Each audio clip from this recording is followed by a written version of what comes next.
इथल्या एलिमेंटरी शाळांमध्ये ना शाळा सुरू होण्याच्या आधी मीट द टीचर नावाचा एक दिवस असतो. म्हणजे पुढच्या वर्षीसाठी तुम्हाला कोण टीचर आहे, तुमची क्लासरूम कोणती आहे, हे तुम्हाला 2-3 दिवस आधी जाऊन बघता येतं आणि ह्याची आपल्याला सविस्तर इमेज टीचरनी केलेली असते. तर तसाच आज जिजाईच्या शाळेमध्ये तो दिवस होता. जिजाईची शाळा ही पब्लिक स्कूल आहे आणि इथल्या पब्लिक स्कूल सुद्धा फार सुंदर असतात. सध्या इथे बाहेर भयंकर उन्हाळा आहे. शाळेतलं वातावरण साहजिकच खूप जास्त उत्साहाचं असतं आणि आपल्याला सुद्धा ना नकळतपणे आपल्या लहानपणच्या आठवणी डोकावून जातात.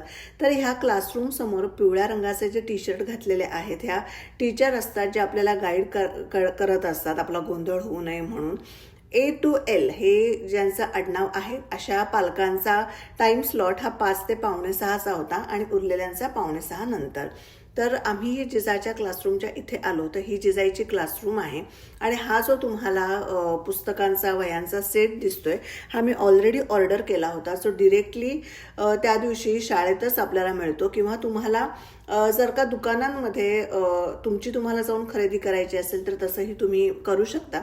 आता ह्या सेटमध्ये ना पुस्तकं फार नसतातच, वह्या, त्याच्यानंतर रंगीत खडू, स्केच पेन, इरेझर ह्याच सगळ्या गोष्टी जास्त असतात. तर तिथे इन्स्ट्रक्शन दिलेल्याप्रमाणे आधी जिजाईनी टेबल शोधलं, त्याच्यावर छानपैकी तिचं नाव लिहिलं होतं. आजूबाजूला आपल्या कोण बसणार आहेत हे तिने बघितलं.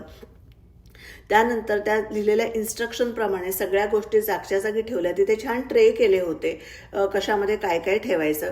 या सगळ्या ह्या दिवसामुळे ना पहिल्या दिवशी मुलांचा गोंधळ होत नाही, मुलं गडबडत नाहीत आणि टीचरांनी एक छोटंसं गिफ्टसुद्धा ठेवलेलं असतं. ते सुद्धा मुलांना खूप अट्रॅक्शन असतं. यावेळेस टीचरांनी जिजाईला म्हणजे सगळ्याच मुलांना किचन दिली.